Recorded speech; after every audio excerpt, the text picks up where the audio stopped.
I'm very honored to speak here about our recent progress in deep learning and our practice in applying deep learning technology in our products to better serve our users.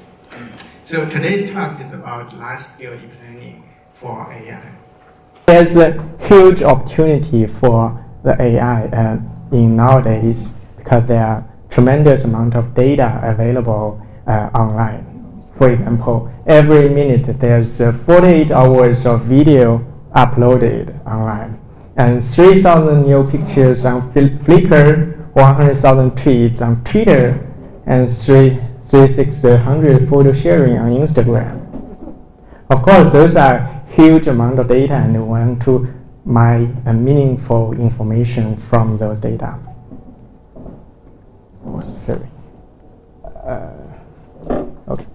So, and with large data, we can actually build algorithms that can reach humans' performance in some of the important tasks. For example, automatic speech recognition. So Apple, Microsoft, Google, and also BaiDu all enter this global race of automatic speech recognition. And in a recent publication by BaiDu researchers, we released a new second version of deep speech system that has already surpassed human performance on several speech recognition datasets. Note here the red bar are the error rate by human. Another very fascinating creation recently is at BaiDu. 2 months ago, we completed the first complete test drive in China. This fully autonomous car that's driving from door to door. So the whole trip will include side streets and also highways. It's much more difficult than highway only.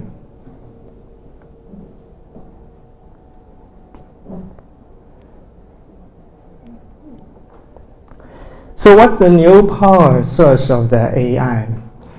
In our practice and our research, we think there are 3 most important power sources for modern AI, namely bigger data, and better models and better algorithms train those models, and also high performance computing infrastructure that enable us to integrate those deep learning technology into our products. So in today's talk, I'm going to give a very brief introduction about deep learning and our own distributed deep learning platform and how we use this platform to perform some of the amazing tasks, including semantic parsing for understanding language and understanding image and videos, be able to answer questions about videos, and also how we use deep learning technology for our products. So a brief introduction about deep learning. Here's an example of a very simple neural network. The task input is a black-white image, and the output is a digit, so 1 out of 10. And there's one hidden layer here, which is taking the input vector and transformed by a linear transformation through a nonlinear activation function. The activation function can be hyperbolic tangent, softmax, or more recently rectified linear units. And then this hidden layer is transformed again through a softmax layer, which serves as computing the probabilities of each class. Of course, we are not limited to single hidden layer. We can add more and more layers by replicating the hidden layers here, adding more linear transformation with nonlinear activation function. To train such network, there's an iterative algorithm, and in each iteration, there are two sub-steps. In the forward step, it's taking the input and computing the network prediction through the forward path. And then we compare the network prediction against the ground truth label.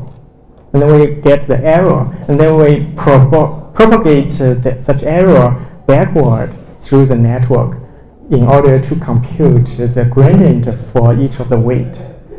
And such gradient can be used in traditional optimization algorithms such as gradient descent, or more recently, stochastic gradient descent with mini-batch, or even more recently, with adaptive gradient update.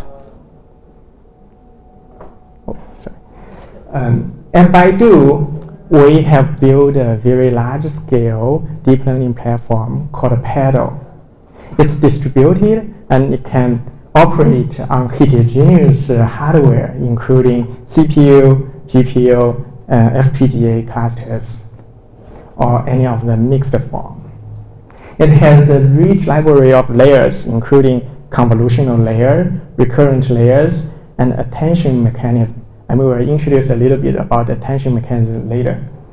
And it also includes a rich library of optimization algorithms, including stochastic gradient descent, or a synchronized version, or approximate signal order methods. So in the remaining of the talk, I will describe some of our recent work on using the deep learning platform to enable our computers to better understand language, image, and video. So first, BaiDu is a search company. So the purpose of BaiDu search engine is to be able to produce more relevant results for the user queries. But sometimes user queries are not only keywords. They can be complex sentences. For example, here are two examples for our BaiDu map query. The first one is searching for handmade noodle house near Wuhan Tech University. So in order to serve this kind of query well, we have to understand the semantic meaning of the query. And we have built a model that is able to capture the semantic fields. For example, in the first query, it's the center of the location and the keyword to search near the center location. So the input query is tokenized first, and each of the token is translated into a vector embedding, a sequence of vector embedding. And such sequence is then passed through recurrent layers and multiple recurrent layers and fully connected layers. And eventually, with a decoding layer that is able to pass the correct semantic fields for the query. I will describe more about the recurrent network later. So this task is a special case of a general task called semantic parsing. And semantic parsing is very useful in several tasks, including named entity recognition, semantic labeling, or even question answering. For named entity, in April 1775, fighting broke out between Massachusetts military units and British regulars at Lexington and Concord. From this sentence, we want to pass date and organizations, geographical locations, and person names.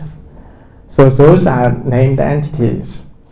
In recent work, we have built a deep model that is able to achieve the state-of-the-art result with accuracy of 74.39% accuracy on a large Entronode 5.0 dataset.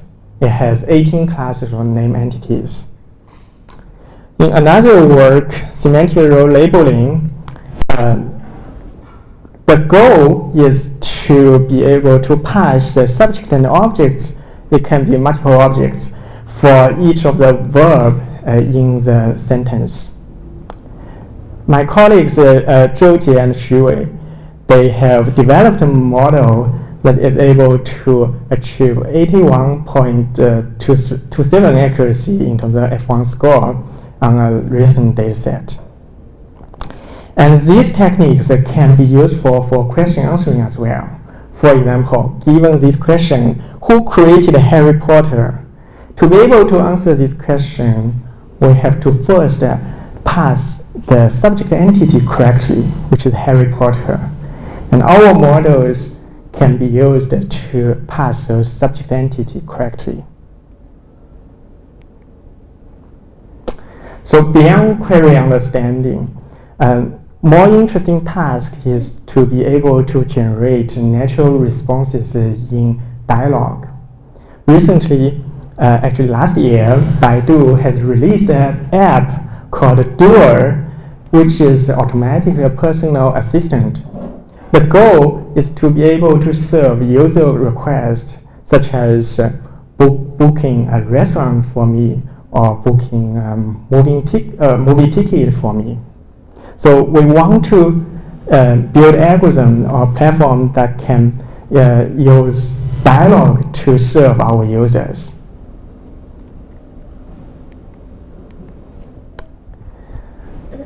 So for research purpose, we have built a model based on deep learning technology that is able to generate some of the responses. Here are a few examples. So happy to have delicious lunch today. Today's lunch was delicious.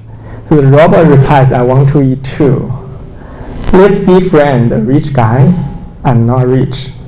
So our robot apparently has an opinion about love as well. Would you prefer falling into love at first sight or developing love over time?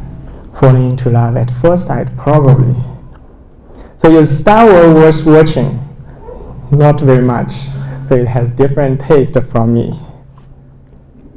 More interestingly, our model can respond to a very complex sentence. So this is a code I like very much. It's from a famous movie. So I once let the cherished love slip away from before my eyes, only to find myself regretting when it was too late. No pain in the world comes near to this. If only God would give me another chance, I would say to the girl, I love you. If there had to be a limit of time, I pray it's 10,000 years. So Robert replies, bless you. So if you are curious how we achieve this, there's a notion of language generation using recurrent neural network. And here is how it works. The recurrent network takes an input vector, which is here in red. It propagates over time. For each time, it produces one output token. And for every time tick, the hidden vectors are propagated just like a single layer neural network with a linear transformation and nonlinear activation function. Then the output is taken back into the recurrent neural network to be able to generate the next token in the sequence. So of course, that's a very simple model. For the model itself, it's not to produce response. And we adapt the model a little bit. We replace the input with another recurrent neural network that is able to compute a sentence vector representation for the input. And then this sentence vector is feed into the feed-forward recurrent neural network and to generate the response sequence. So more interestingly, we have recently worked on trying to teach machines to describe images. For example, for this image, we want to we can describe the image as a giraffe standing next to a forest. How to do this? It's pretty similar to our previous model, but instead of using recurrent neural network to encode the input, we use a convolutional network to extract the features from the image, and then these image features are fed into recurrent neural network to generate the text description. The model is called multimodal proposed by Wang Jiang, Yang Yi, Huang Zhiheng, Xu Wei, and our intern Mao Junhua last year. So here are a few examples produced by our MRN network. A person standing on a beach holding an umbrella. A clock on the side of a building. A red and yellow train traveling down train tracks. So those are pretty close to human descriptions. But there are also failure cases. Sorry. My PowerPoint just crashed.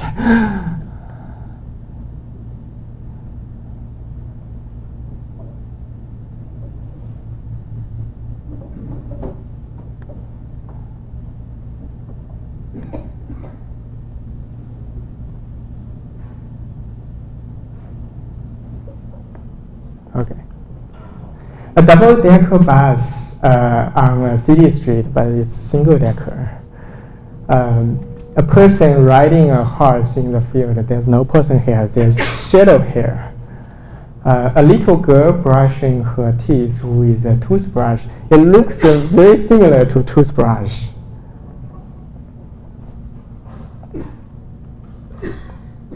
So even more interestingly, we are not limited to image. We want our computers to be able to describe videos as well.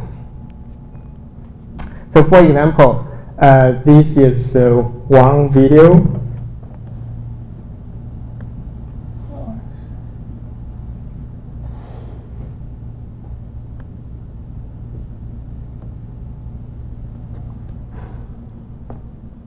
Does it play? Oh. Okay, for some reason I cannot play the video, but it's fine. It's not an image, it's a video, and it's showing a dog is playing a ball. So the text description here is generated by our model called hierarchical, proposed by Wang Jiang and Yu Haonan, our intern last year.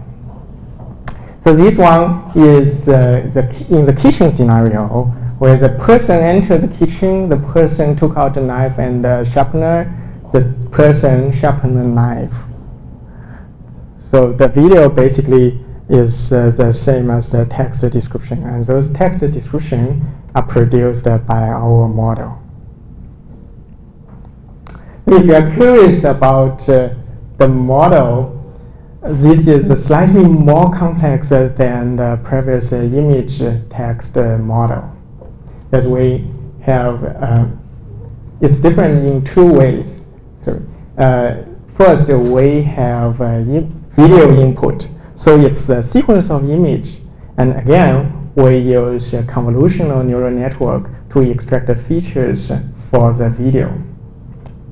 The second difference is there are two recurrent layers, recurrent network here. The sublayer, this lower layer recurrent network is used to generate tokens within a sentence, like a dog playing in a ball. Then the last time take vector representation can be regarded as a sentence vector. And this sentence vector is fed into another recurrent network to be able to generate transitions for next sentence. So pieced together, we can get a paragraph instead of just one sentence.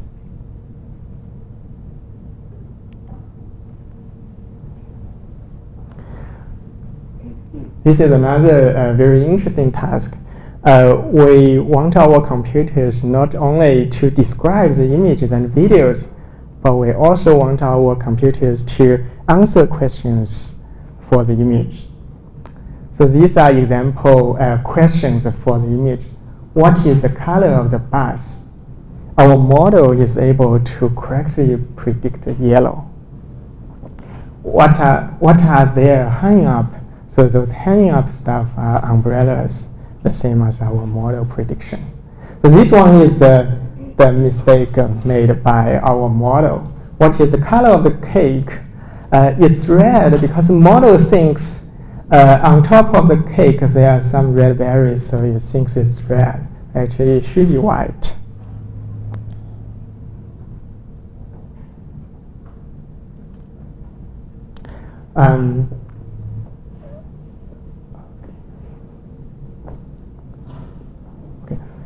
Something more interesting about this is these are the original image, and the key intuition of this model is so-called attention in the image, whereas the model is able to find correctly focused region in the image corresponding to the question. For example, for the first question, the model is able to find some part here. It's actually yellow.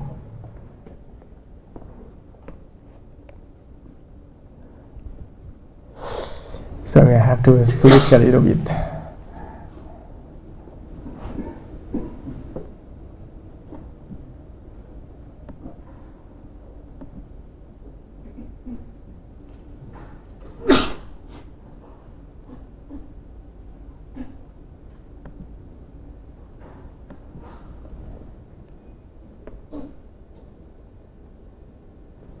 Okay, this one shows the attention. So the key insight is the attention produced by our model called ABCC corresponding to the question. And we are not only interested in developing technology for our own purpose, and we want to help the community to advance AI technology as well. So for that purpose, we have recently released an image QA dataset for public research. It includes 120,000 images, 250,000 freestyle question answering pair, and it's multilingual. It's in both Chinese and English. And it's much more complex than traditional image question answering dataset. Traditionally, the dataset only includes labels, but here the answers are more complex. It can be longer sentences. So if you are interested, you can download from the URL.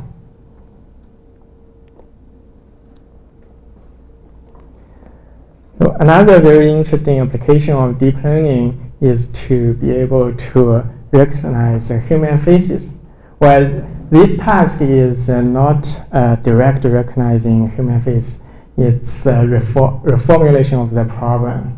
So given two images, we want to tell whether these two images belong to the same person or not. And human is not perfect. On this particular dataset, human produce about 1% error. And in recent years, there are many work from multiple organizations that can already surpass human performance, including Face++, Chinese Hong Kong University, Google, Tencent, and also BaiDu. So with this technology, we can build better product for face search app. This one is one example. If you give this face, you want to find similar faces, and these are produced by our app.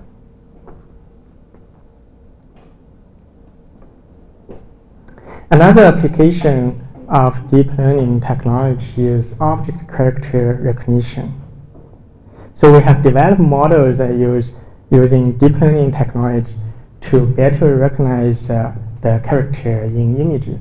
And this has been used in multiple products, including OCR, direct OCR search, and BaiDu Translate app, and also spam detection, spam image detection. With our deep learning-based image technology, we are able to build a better search engine for visual search. So the input is different from traditional search. It's not keyword, it's an image. And we want to find similar images to the query image here in the left upper front. To actually serve the query well, it's not only about understanding the color histograms of the image, it's also about understanding objects. Some of the objects can be very tiny in the image. For example, this one, they are very tiny ducks here.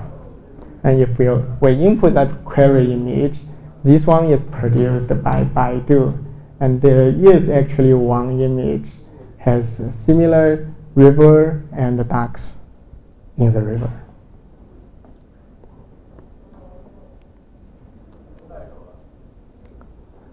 Also, we are not just interested in building better product for our own customer. We also want to empower the whole industry. We want to enable other developers and small startups for enable them to use deep learning technology.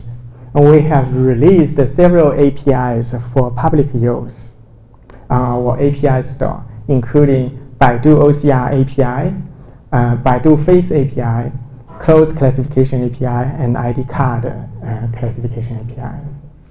For the Face API, it can do face detection, face authentication. So next time, maybe you can use that API to actually pay your purchase.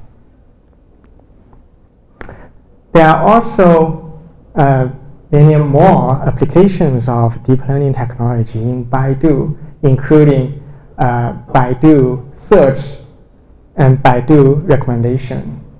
And using deep learning technology to monitor the data center to early predict which disk is going to fail. And also to detect a virus using deep learning. And also to better answer questions from the user. So BaiDu 知道 is a very large community question answering website in China. And we use deep learning technology to find the correct answers for questions posed on that website. Oh, sorry. For antivirus, last year we have developed a deep learning-based solution, and based on third-party evaluation, our BaiDu antivirus software using deep learning technology has achieved the top accuracy in multiple tests.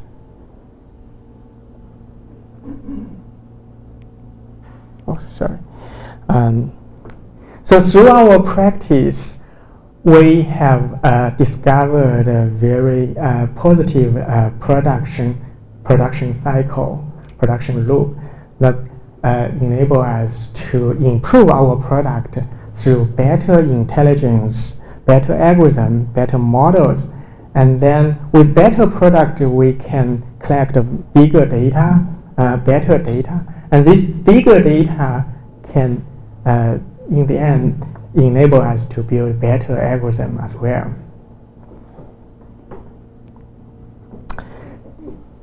For a summary, we have seen a lot of success in BaiDu's practice of deep learning technology in many products. And there's a new paradigm for AI, and we think there are three very important ingredients for that, including bigger data, more complex models, and better algorithms, and a more scalable computing infrastructure. And in some of the tasks, we can build algorithms that can achieve close to or even better than human performance. So if we look back, in 1955, a group of AI pioneers, including McCarthy and Minsky, they gathered and they proposed to study for 2 months with 10 persons, and they think they can significantly advance AI technology. While 60 years have passed, we are still very far away from the true AI. So what is missing? And in our opinion, we think there are very important problems to solve for AI and capabilities for our computer to acquire, including the capability to learn through unlabeled data, because much of our current models of technology relying on supervised learning and relying on human labeled data.